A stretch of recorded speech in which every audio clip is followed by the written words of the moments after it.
TV channel देखिए। भारत में हुआ रिकॉर्ड तोड़ वैक्सीनेशन। भारत ने वैक्सीनेशन में बनाया वर्ल्ड रिकॉर्ड। एक दिन में हुआ 80 लाख से ज्यादा लोगों का टीकाकरण। ट्विटर देखिए, पीएम का आभार, धन्यवाद, विश्व रिकॉर्ड। भारत सरकार का दावा है कि नई वैक्सीन पॉलिसी के पहले दिन यानी 21 जून 2021 को वैक्सीनेशन का वर्ल्ड रिकॉर्ड बना है। सही पकड़े, यानी उस दिन जिस दिन से केंद्र ने कमान अपने हाथ में वापस लिया। तो क्या अब वैक्सीन की किल्लत खत्म हो गई? क्या अब वैक्सीनेशन की रफ्तार बढ़ गई है? इन सवालों का जवाब है नहीं। अगर हालात सुधारने नहीं, हेडलाइन बनाने के लिए रिकॉर्ड बनाएंगे, अगर रिकॉर्ड बनाने के लिए लोगों की जिंदगी खतरे में डालेंगे, तो हम पूछेंगे जरूर, जनाब ऐसे कैसे? स्वास्थ्य मंत्री डॉक्टर हर्षवर्धन ने दावा किया कि 21 जून 2021 को रिकॉर्ड 88 लाख वैक्सीन डोज लगाकर भारत ने एक ऐतिहासिक उपलब्धि हासिल की है। चीन की बातों पर भरोसा नहीं करना चाहिए, लेकिन चीन का दावा है कि उसने रोजाना करीब 2 करोड़ वैक्सीन के डोज दिए हैं। छोड़िए दावों को, सवाल यह है कि भारत में एक दिन में वैक्सीनेशन ड्राइव में यह 3 गुना उछाल कैसे हुआ? हर दिन औसत 25-30 लाख वैक्सीन डोज लग रहे थे, वहां अचानक 88 लाख वैक्सीन की खुराक कैसे दी गई? गोलमाल है भाई, गोलमाल है। जरा इन आंकड़ों को देखिए। कोविन पोर्टल के डेटा के मुताबिक पिछले एक महीने का वैक्सीनेशन ट्रेंड देखें तो पता चलता है कि 21 जून को वैक्सीनेशन नंबर अचानक से ऊपर गया। 20 जून को देश में केवल 29 लाख वैक्सीन लगी।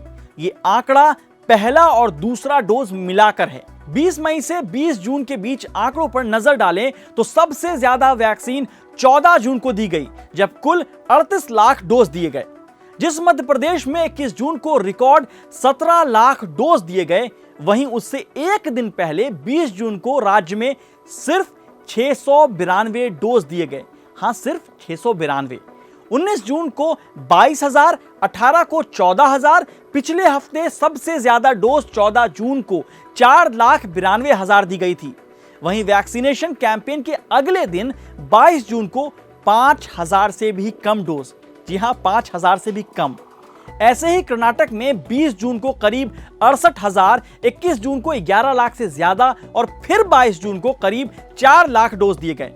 हरियाणा में 20 जून को 37,000 के लगभग वैक्सीनेशन हुआ, 21 जून को यह 4,96,000 पहुंच गया और 22 जून को धड़ाम 75,000 पर आ गया। वहीं उत्तर प्रदेश में 21 जून को 7,25,000 डोज दिए गए, जो पिछले एक महीने में सबसे ज्यादा है। पिछले हफ्ते सबसे ज्यादा डोज 4,59,000 पड़े थे। सवाल सीधा और सरल है, ऐसा कैसे संभव है कि जो राज्य 21 जून को 17 लाख का रिकॉर्ड बना रहा है, वो 20 जून को सिर्फ 692 डोज लगा रहा है? चूंकि वैक्सीन की किल्लत है, इसलिए क्या इन तमाम राज्यों में रिकॉर्ड बनाने के लिए वैक्सीनेशन प्रोसेस को धीमा कर वैक्सीनेशन डोज को रिकॉर्ड बनाने के लिए जमा किया जा रहा था?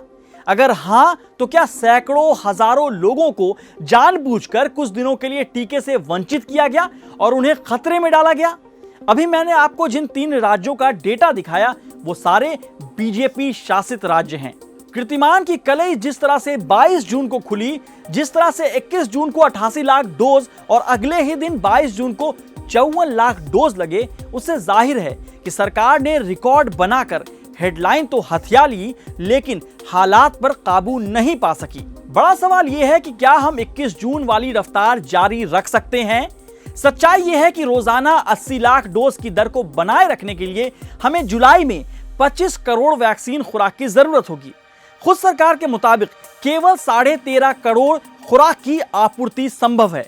न्यूयॉर्क टाइम्स की रिपोर्ट के मुताबिक पूरी तरह वैक्सीनेट हुए लोगों के प्रतिशत के मामले में भारत अब 93 रैंक पर है, जबकि 1 जून को हम 82 रैंक पर थे।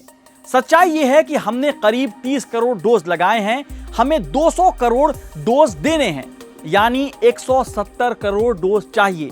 अगर हम रोज 1 करोड़ डोज, जो कि 21 जून के रिकॉर्ड से ज्यादा है, लगाएं तो हमें 170 दिन लगेंगे, यानी करीब 6 महीने, यानी दिसंबर 2021 तक। ये वो समय जब सरकार सबको वैक्सीन देने का टारगेट रखती है। तो सच्चाई यह है कि सरकार को अपना ही टारगेट पूरा करने के लिए रोज 1 करोड़ डोज लगाना होगा। जुगाड़ तकनीक से भी वो 88 लाख तक ही पहुंच पाई है। तो फील गुड के दिखावे के पूरा होने के बाद हर महीने 30 करोड़ खुराक के निर्माण या आयात के गंभीर काम को तेज करना जरूरी है, तभी सरकार टारगेट पूरा कर पाएगी।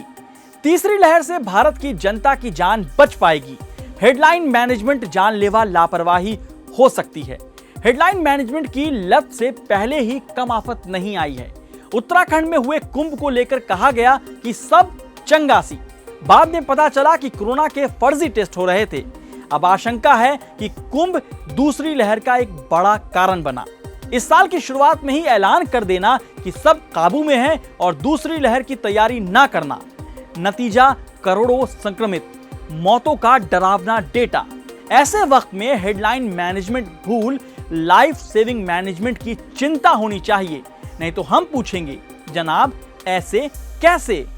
We are truthful, unafraid and independent because of you. Now you can help our reporting from the ground. Go to thequint.com, click Become a Member tab, choose a plan and pay. Because the truth is worth it.